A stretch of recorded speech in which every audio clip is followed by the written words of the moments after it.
Guys, changes are the part of life. Life में different तरह के चेंजेस होते रहते हैं। कुछ चेंजेस हमारे लिए पेनफुल होते हैं, कुछ चेंजेस हमारे लिए फ्रूटफुल होते हैं। आज की वीडियो में टॉप 10 चेंजेस जो आने वाले समय में कनाडा इमिग्रेशन में होने वाले हैं उसके बारे में बात करूंगा। वीडियो का हर एक सेकंड खास होने वाला है आप सभी के लिए। अगर आपने स्टूडेंट वीज़ा अप्लाई किया, किसी भी तरह की वीज़ा एप्लीकेशन अप्लाई की है, ये मैटर नहीं करता, चाहे आपने टीआरवी की एप्लीकेशन अप्लाई की है, चाहे आपने पीआर की एप्लीकेशन अप्लाई की है, वेदर आपने इकोनॉमिक इमिग्रेशन में अप्लाई किया, तो ये वीडियो बहुत ही ज़्यादा खास होने वाली है क्योंकि इन चेंजेस से ओवरऑल स्ट्रक्चर चेंज हो जाएगा कनाडा इमिग्रेशन का। तो एक भी सेकंड इस वीडियो का मिस मत करना। तो वीडियो स्टार्ट करने से पहले हमेशा की तरह मेरी रिक्वेस्ट है, if you are watching my YouTube video for a very first time, kindly subscribe my channel and press on the bell icon. तो जब आप सब्सक्राइब करते हो, लाइक करते हो, तो एक मोटिवेशन मिलती है। वन बाय वन 10 चेंजेस मैं आपको बता देता हूँ, उसके बाद वन बाय वन उन क्या क्या चेंजेस हैं उनके बारे में डिटेल में हम बात करेंगे। तो सबसे पहला जो चेंजेस आने वाला है, ठीक है, चेंज आने वाला है, वो है मार्च तक कनाडा कितनी एप्लीकेशन क्लियर करेगा परमानेंट रेजिडेंसी की, जो कुछ समय पहले कनाडा ने बोला था। दूसरा इंपॉर्टेंट है जो will there any TR to PR program again, जैसे लास्ट ईयर एक टीआर टू पीआर प्रोग्राम आया था, क्या वो अगेन आएगा, वापस आएगा, क्या न्यूज़ है उसके बारे में, वो चीज़ के बारे में बात करेंगे। तीसरी जो अपडेट है, जब तीसरा चेंज हम कह सकते हैं कि स्टूडेंट वीज़ा के नए रूल चेंज हुए हैं। अगर चेंज हुए तो वो क्या है, कब तक रिजल्ट प्रिडिक्ट कर सकते हैं स्टूडेंट, बिकॉज बैकलॉग में जो काफ़ी ज़्यादा एप्लीकेशन है वो लगी हुई है। चौथा जो इंपॉर्टेंट चेंज आने वाला है वो टूरिस्ट वीज़ा में आने वाला है। अगर आपके पास करंटली टूरिस्ट वीज़ा है तो ये अपडेट बहुत ही ज़्यादा खास है आप सभी के लिए। पांचवा चेंज ये और भी इंपॉर्टेंट बन जाता है। और भी इंपॉर्टेंट क्यों बन जाता है, इसमें बात करेंगे। 500 वीज़ा ऑफिसर जो कनाडा ने अपॉइंट किए हैं, कैसे वो वर्क करेंगे, उनसे क्या इमिग्रेशन सिस्टम में चेंज आने वाला है। सिक्स्थ सबसे यूनिक अपडेट है जो मैंडेट लेटर जस्टिन ट्रूडो ने लिखा था, ठीक है, उन्होंने कहा था कि दैट इमिग्रेशन मिनिस्टर को कि जिनकी पीआर की एप्लीकेशन लगी है उनके लिए आप विजिटर वीज़ा इशू कीजिए, ठीक है, उसके बारे में बात करेंगे। Seventh update, what about work permit application, इनमें क्लोज वर्क परमिट की बात भी करेंगे, ओपन वर्क परमिट की बात भी करेंगे, और जो कनाडा में ऑलरेडी लोग रह रहे हैं जिनका कोई स्टेटस नहीं है बट इकोनॉमी में उनका बहुत ही ज़्यादा बड़ा रोल है, उनके बारे में बात करेंगे। एट्थ मेरा favourite, FSW Canadian experience class का क्या फ्यूचर रहने वाला है, क्या उनके लिए अल्टरनेटिव है, तो क्या आप इस समय कर सकते हैं या क्या प्रेडिक्ट कर सकते हैं, उसके बारे में बात करेंगे। नाइन्थ इंपॉर्टेंट है कि what are the alternative options for FSW Canadian experience class, कैसे वो अपना ड्रीम कंप्लीट कर सकते हैं अगर उन्होंने कनाडा में जाना है या कनाडा की पीआर हासिल करनी है वो। 10th सबसे इंपॉर्टेंट है कि कनाडा अपना जो टारगेट है उसको कैसे अचीव करेगा। लाइक डिपेंड करता है, 2 मंथ्स ऑलरेडी चले गए हैं, ठीक है, बट इतनी ज़्यादा चीज़ें देखने को नहीं मिली हैं। Day by day just announcement आ रही हैं, बट उन अनाउंसमेंट के ऊपर कब वर्क स्टार्ट होगा। तो let's begin with the first topic. जो सबसे पहले टॉपिक है वो है मार्च तक किन लोगों के रिजल्ट या किन एप्लीकेशंस के रिजल्ट कनाडा क्लियर करेगा। मार्च तक कनाडा कितनी एप्लीकेशंस की क्लियर करेगा पीआर की, इसके बारे में कनाडा के इमिग्रेशन मिनिस्टर जो शॉन फ्रेजर ने उन्होंने बताया था। तो फर्स्ट हमारी जो अपडेट ये है, ठीक है, कनाडा एक पेस के ऊपर वर्क कर रहा है। डेफिनेटली मार्च तक काफ़ी ज़्यादा एप्लीकेशन, जो उन्होंने कहा था 1,47,000 एप्लीकेशन उन्होंने क्लियर करनी है, स्पेशली पीआर की। तो उस हिसाब से वर्किंग भी हो रही है, चाहे वो FSW की पेंडिंग एप्लीकेशन है उनके ऊपर भी वर्क हो रहा है, चाहे वो फैमिली क्लास की एप्लीकेशन है, बहुत सारे लोगों को रिजल्ट मिल रहे हैं। ये एक बहुत ही अच्छी अपडेट है। तो एक्सपेक्ट कर सकते हैं कि जैसे अगर उस रेशियो को डिवाइड करें तो 50,000 परमानेंट रेजिडेंसी हर मंथ कनाडा को देनी ही पड़ेगी अगर 1,47,000 के टारगेट को अचीव करना है। तो you can expect 50,000 permanent residency in the month of March, और ये एक बहुत ही बड़ा फिगर है बिकॉज नवंबर में बहुत ज़्यादा लोगों को परमानेंट रेजिडेंसी दी गई थी, दिसंबर में दी गई थी क्योंकि उन्होंने अपना टारगेट अचीव करना था। इसीलिए कनाडा ने जो रिसेंटली टारगेट अनाउंस किया है उसमें भी बहुत थोड़ा सा कह सकते हैं उन्होंने चेंज कर दिया और नंबर्स है उनको इंक्रीज कर दिया। तो अगर उस टारगेट को वाकई कनाडा ने अचीव करना है तो 1,47,000 का जो टारगेट उन्होंने बताया है डेफिनेटली कनाडा वो अचीव कर पाएगा और 50,000 लोगों को परमानेंट रेजिडेंसी मिलेगी। और मैं यही दुआ करूंगा कि दैट इन 50,000 लोगों में वो डिज़ायर्ड लोग ज़रूर आ जाएं जो बहुत सारे समय से वेट कर रहे हैं, बैकलॉग में किसी कारण उनकी एप्लीकेशन स्टक हुई है, चाहे वो इकोनॉमिक इमिग्रेशन की है, चाहे वो फैमिली क्लास की है, then guys March would be a great month for you, ठीक है। उसके बाद बात करेंगे will TR to PR program again. सबसे पहले यहाँ पर मैं 1 मिनट आपका लेना चाहूँगा।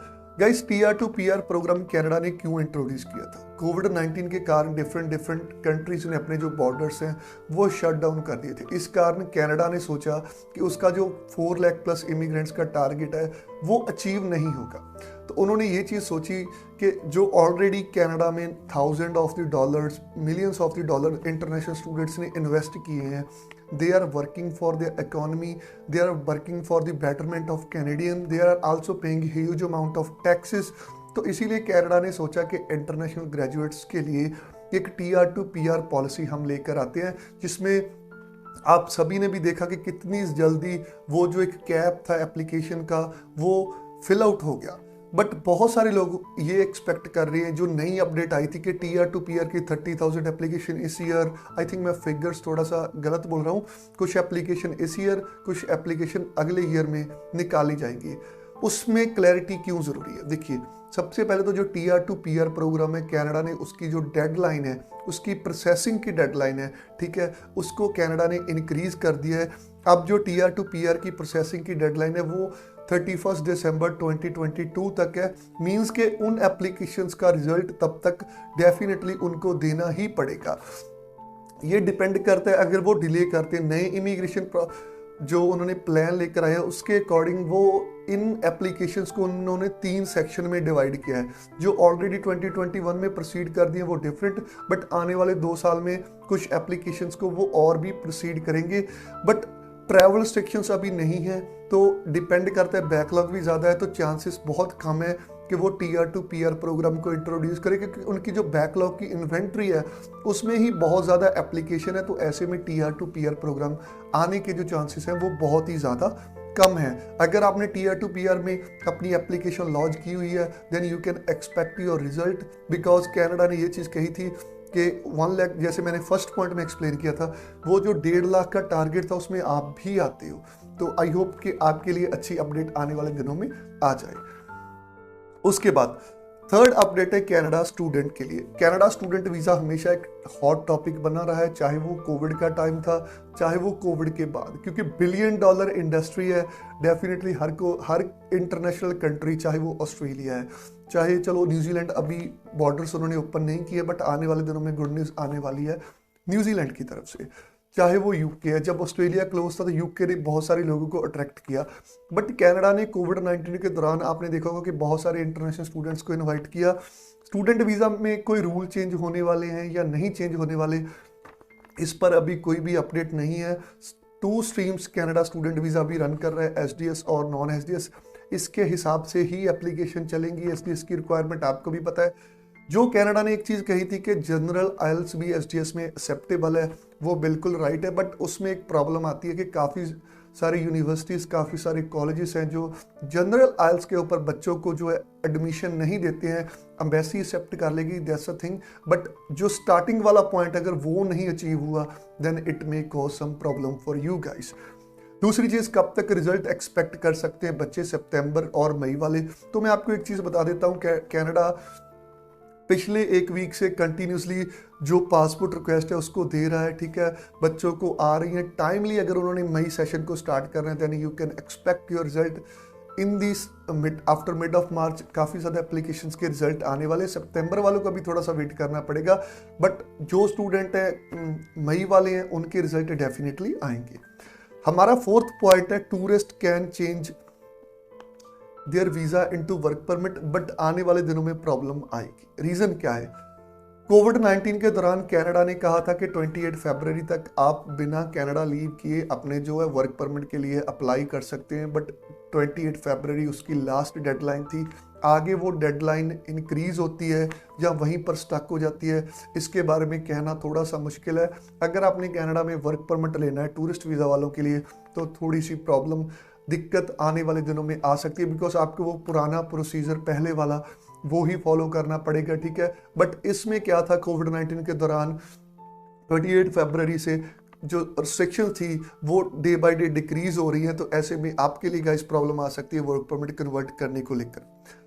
उसके बाद एक इम्पॉर्टेंट अपडेट है, 500 वीज़ा ऑफिसर जो कनाडा ने अपॉइंट किए हैं, क्या उनका रोल रहने वाला है। सबसे पहले यहाँ पर मैं आपको बता देना चाहता हूँ कि नवंबर में कनाडा में एक कमेटी बनी, ठीक है। उस कमेटी में 6 एमपी थे जो रूलिंग पार्टी के थे, 6 थे ओपोजिशन पार्टी के थे।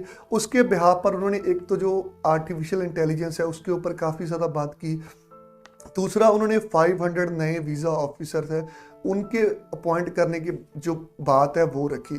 तो रिसेंटली ये न्यूज़ बहुत ज़्यादा सोशल मीडिया के ऊपर वायरल हुई थी। अब इसका इम्पैक्ट क्या पड़ेगा, क्योंकि हमने कहा था कि काफ़ी ज़्यादा चेंजेस आने वाले, तो इसका इम्पैक्ट क्या पड़ेगा। तो इसका इम्पैक्ट गाइस ये पड़ेगा कि अगर 500 वीज़ा ऑफिसर वो अपॉइंट करते हैं, ठीक है, देन जो प्रोसेसिंग है वो डेफिनेटली स्मूथ होगी और फास्ट भी हो सकती है। बट फर्स्ट क्वार्टर में जैसे मैं हमेशा कहता हूँ कि स्लो रहेगी, बट जैसे जैसे हाफ ऑफ द क्वार्टर चला जा रहा है प्रोसेसिंग में थोड़ा सा हमें एक तेज़ी देखने को मिल रही है, बिकॉज नई एप्लीकेशन के रिजल्ट थोड़ा सा लेट आएंगे, because Canada is totally now working on the backlogs. ये एक बहुत ही अच्छा साइन है। अगर वीज़ा ऑफिसर नए अपॉइंट हुए हैं तो then it is a clear sign that Canada full mood में है कि दैट वो ज़्यादा नंबर्स में पासपोर्ट रिक्वेस्ट इशू करेगा, ज़्यादा नंबर्स में कनाडा लोगों को इनवाइट करेगा, एप्लीकेशंस का निपटारा होगा। आर्टिफिशियल इंटेलिजेंस कनाडा यूज़ करता है बट कुछ हद तक यूज़ करता है, फाइनल डिसीजन है जो वीज़ा ऑफिसर ने ही लेना होता है। उसके बाद 6 इंपॉर्टेंट अपडेट है, visitor visa for PR applicant and when. तो जब मैंडेटरी लेटर आया तो बहुत सारे लोगों के मन में एक खुशी आई, क्योंकि खुशी क्यों आई, क्योंकि कनाडा ने ये चीज़ कही थी कि जिन लोगों ने भी कनाडा में पीआर अप्लाई की है, ठीक है, उनके लिए आने वाले दिनों में अगर उनकी पीआर को टाइम लगता है, जैसे कोविड-19 के कारण बहुत सारी फैमिली स्टक हो गई थी, ठीक है, उनकी पीआर की जो एप्लीकेशन है कनाडा प्रोसीड नहीं कर पाया था और वो बैकलॉग का पार्ट बन गई थी। तो इसीलिए कनाडा ने ये आने वाले दिनों में चेंज करना है। डिपेंड करता है कि इम्प्लीमेंट कब होता है, कि विजिटर वीज़ा इशू करेगा कनाडा उन लोगों को जिन्होंने अपनी पीआर अप्लाई की है, स्पेशली फैमिली स्पॉन्सरशिप में, क्योंकि उनको भी पता है कि पर्सन ने आ तो जाना ही है। अगर हम विजिटर के ऊपर इसको बुला लेंगे तो फैमिली रीयूनिफिकेशन में भी इसको आसानी होगी और वो अपने पार्टनर के साथ भी कनाडा में रह सकता है। तो ये एक बहुत ही अच्छी अपडेट आने वाली है। एक्सपेक्ट किया जा रहा है कि अप्रैल के बाद ये भी अपडेट जो इसके ऊपर भी वर्क स्टार्ट होगा, बिकॉज अगर इसी तरह से बैकलॉग की प्रॉब्लम आती रही तो नए लोगों के लिए प्रॉब्लम क्रिएट हो सकती है, ठीक है। इसीलिए कनाडा इस चीज़ को भी इंट्रोड्यूस करेगा, तो be ready for you guys. आप रेडी रहें जिन्होंने भी स्पाउसल स्पॉन्सरशिप की पीआर की एप्लीकेशन लगाई है, बिकॉज आपके लिए अप्रैल के बाद का समय बहुत खास होने वाला है, क्योंकि जब आपका पार्टनर कनाडा में आ जाएगा, पीआर चाहे आपकी लेट आ जाए बट जो एक कमी है वो उसको दूर डेफिनेटली आप कर सकोगे। उसके बाद 7th important update, what about the work permit application. ये एक इतना हॉट टॉपिक है इन दिनों, चाहे वो क्लोज वर्क परमिट है चाहे वो ओपन वर्क परमिट है। बट पिछले वीक से जैसे मैंने कहा था कि बहुत ज़्यादा बड़े नंबर्स में वर्क परमिट वालों को, स्पेशली डिपेंडेंट वर्क परमिट वालों को, ठीक है, पासपोर्ट रिक्वेस्ट आ रही है, उनकी एप्लीकेशन, किसी को डॉक्यूमेंट रिक्वेस्ट आ रही है, किसी का फाइनल डिसीजन आ रहा है। तो it is a clear sign that आज से 5-6 दिन पहले मैंने एक वीडियो बनाई थी कि who will get result in the month of March. उसमें भी मैंने ये चीज़ बताई थी कि ओपन वर्क परमिट वालों की अब चांदी होने वाली है, क्योंकि उनकी एप्लीकेशन के ऊपर डेफिनेटली वर्क होगा। जो नए वीज़ा ऑफिसर अपॉइंट किए गए हैं हर एक कैटेगरी के लिए अपॉइंट किए गए हैं। और दूसरी चीज़, चाहे आपका क्लोज वर्क परमिट है, इंट्रा कंपनी ट्रांसफ़र है, LMI वर्क परमिट है, तो आपके लिए खास बात ये होने वाली है कि इमिग्रेशन मिनिस्टर ने कुछ दिन पहले ये भी चीज़ कही थी कि दैट वर्क परमिट की जो इन्वेंट्री आई थिंक 80,000 के करीब है, 90,000 में फिगर्स थोड़ा सा फॉरगेट है, बट आपको ये चीज़ कहना चाहता हूँ कि 9 लाख जॉब्स की कमी है कनाडा में, लेबर की शॉर्टेज है। तो डेफिनेटली उसको कंप्लीट करने के लिए कनाडा इस चीज़ का इंट्रोड्यूस डेफिनेटली करेगा ही करेगा। और आपकी एप्लीकेशन देखिए, जो वीज़ा ऑफिसर उन्होंने नए अपॉइंट किए हैं वो हर एक कैटेगरी के ऊपर इफेक्ट पाएंगे, हर एक कैटेगरी के लोगों की एप्लीकेशन फास्ट प्रोसेस होगी। तो डू नॉट वरीड अबाउट, जितना वेट करना था गाइस आपने कर लिया, बट आने वाला समय डेफिनेटली क्लोज वर्क परमिट और ओपन वर्क परमिट के हक में रहने वाला है। डिपेंड करता है, रेगुलर बेसिस पे अपने अकाउंट चेक करते रहिए, अपनी ईमेल्स चेक करते रहिए, कोई एडिशनल डॉक्यूमेंट की रिक्वेस्ट तो नहीं आई है, कोई एडिशनल अपडेट तो नहीं आई है हाई कमीशन की तरफ से। अगर आई है तो उसको टाइमली अपडेट कीजिए, टाइमली डॉक्यूमेंटेशन प्रोवाइड कीजिए, then you can expect your result within a time. Then next जो माई फेवरेट कैटेगरी है FSW, Canadian experience class, what is the future. यहाँ पर मैं आपको एक एग्जांपल देके बताना चाहता हूँ। कनाडा इमिग्रेशन PNP के स्पेसिफिक ड्रॉ कंडक्ट कर रहा है, बट उन्होंने उनमें से रिसेंटली ड्रॉज में आपने एक चीज़ नोट डाउन की होगी। वो नोट डाउन क्या की होगी, क्योंकि कनाडा के जो रिसेंट ड्रॉ निकल रहे हैं उसमें जो नंबर्स ऑफ द इन्विटेशन है 1000 प्लस है। तो PNP को लेकर भी कनाडा सीरियस है, और जो करंट एप्लीकेशन है कनाडा उसको लेकर भी सीरियस है, बिकॉज इमिग्रेशन मिनिस्टर ने कहा था कि दैट हम एक्सप्रेस एंट्री जैसा सिस्टम किसी कंट्री के पास नहीं है, एक फास्ट और एक स्मूथ है। तो यहाँ पर दो चीज़ मैं आपके साथ डिस्कस करना चाहता हूँ। फर्स्ट सबसे पहली चीज़ क्या है कि अगर कनाडा FSW के ऊपर नहीं भी वर्क करेगा आने वाले कुछ समय के लिए, ड्रॉ नहीं निकलेंगे, पुरानी प्रोसेसिंग होगी, तो आप देखेंगे कि प्रोसेस इतना ज़्यादा स्मूथ चलेगा, यू कैन नॉट एक्सपेक्ट, आपने वो चीज़ें एक्सपेक्ट भी नहीं की होगी कि इतना स्मूथ प्रोसेस कनाडा का कैसे हो गया है। ठीक है, कैनेडियन एक्सपीरियंस क्लास की जो एप्लीकेशन है, ठीक है, अप्रैल मंथ में लॉन्च की गई है, उसके ऊपर वर्क स्टार्ट है ऑलरेडी, मार्च मंथ की भी, और बहुत लोगों को उसके ऊपर, अगर आपका भी कुछ ना कुछ हाई कमीशन की तरफ से आया है, यहाँ पर कमेंट जरूर कीजिए, बिकॉज दूसरे लोगों को मोटिवेशन मिलेगी कि दैट डेफिनेटली कनाडा उस चीज़ के ऊपर वर्क कर रहा है। What are the alternative for the people जिन्होंने FSW में अप्लाई किया है, कैनेडियन एक्सपीरियंस के पास तो कोई अल्टरनेटिव नहीं है। आपका तो स्टेटस ऑटोमेटिकली रीन्यू हो जाना है आपके वर्क परमिट का जब तक आपकी एप्लीकेशन के ऊपर फैसला नहीं आता है। But what about FSW? So to be frank, it's very difficult to find out any particular way, but you guys can try for study permit. Extra expense है, बट वो जो आने वाले दिनों में आपकी कट ऑफ इंक्रीज होने वाली है, जैसे day by day some of the people are losing their CRS, losing their points due to their उनकी एज इंक्रीज हो रही है या किसी और फैक्टर्स के जिनसे पॉइंट आपके लूज हो रहे हैं, देन आपको प्रॉब्लम आ सकती है। Then I think study permit is a best option.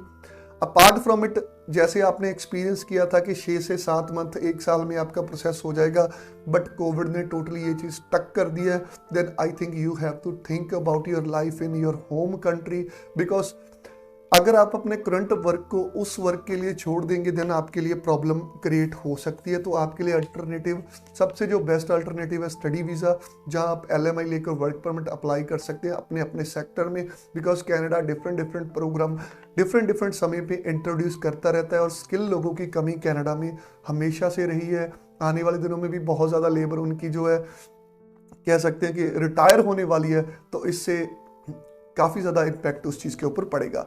So final point जो हमारा 10th पॉइंट है कि कनाडा अपना टारगेट कैसे अचीव करेगा इस ईयर। अगर उसको टारगेट अचीव करना है, देन प्रोसेसिंग तो फास्ट करनी ही पड़ेगी। तो कैसे कनाडा अपनी प्रोसेसिंग फास्ट करेगा, उसमें काफ़ी ज़्यादा फैक्टर्स हैं, मैंने आपको बता भी दिए कैसे कैसे फैक्टर्स हैं वो। जैसे नए वीज़ा ऑफिसर्स उन्होंने अपॉइंट किए हैं, ठीक है, एप्लीकेशंस के ऊपर वर्क कर रहा है, बट बड़े नंबर्स में ड्रॉ कब कनाडा कंडक्ट करता है, इट्स वेरी डिफिकल्ट टू से any thing about it, right. और कोई नया प्रोग्राम कनाडा इंट्रोड्यूस कर सकता है या नहीं कर सकता, टीआर टू पीआर के ऊपर तो वैसे क्लैरिटी मैंने पेश कर दी आपके आगे, तो मुझे नहीं लगता कि TR to PR program again आएगा। But lot of things can expect in this new year, क्योंकि टारगेट अगर उन्होंने इंक्रीज किया है तो डेफिनेटली इसमें कोई ग्लिच, इसमें कोई पॉजिटिव चीज़ होगी ही होगी, इसीलिए उन्होंने टारगेट है जो अपना इंक्रीज किया है। तो ये थी आज की मेरी इंपॉर्टेंट वीडियो। उम्मीद करता हूँ आपको ये वीडियो अच्छी लगी होगी, बिकॉज हमेशा आपके लिए एफर्ट्स करते हैं, डिफरेंट पॉइंट्स लेकर आया हूँ आपके लिए, क्योंकि इस समय बहुत सारे लोग डिप्रेस्ड हैं। वैसे ही ऑलरेडी वार चल रहा है यूक्रेन और रशिया में, वो भी एक चर्चा का इशू है। बट ये जो चीज़ें आपके साथ मैंने डिस्कस की हैं, आने वाले दिनों में डेफिनेटली ये चीज़ें होंगी। You can expect your result. So see you guys in the next video. Don't forget to subscribe my channel and press on the bell icon. किसी भी तरह की हेल्प चाहिए आपको, स्टूडेंट वीज़ा, SOP में वीज़ा एप्लीकेशन आप हमारे साथ प्रोसेस करना चाहते हो, then you can contact us over our WhatsApp number, और हमारा व्हाट्सएप ग्रुप जिसका लिंक मैंने डिस्क्रिप्शन में कमेंट सेक्शन में दे रखा है, किसी भी तरह की नई जब अपडेट आती है सबसे पहले आपके साथ शेयर करने की कोशिश करते हैं। तो see you guys in the next video. Don't forget to subscribe my channel and press on the bell icon. Thank you.